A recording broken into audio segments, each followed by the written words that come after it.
ngene. Maling sing nyolong pustaka Jamus Klimasada mau tak pasrahke hukume hukum Werkudara. Wah, yo tak tampa.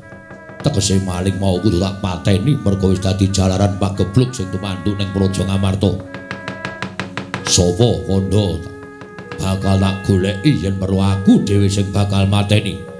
Lahir batin, yo lahir batin. Supaya mantep pun Kakang Siadi sumpao. Sumpao. Sekseni kiblat papat segara gunung isine rina wengi.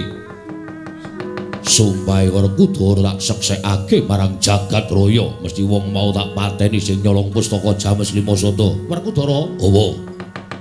Rungokno. Sing nyolong pustaka Jamus Klimasada mau sabdaning dewa. Tak tampa dudu wong kana-kana nanging isih putramu dhewe ya kuwi Abimanyu ing Tanjung Anom.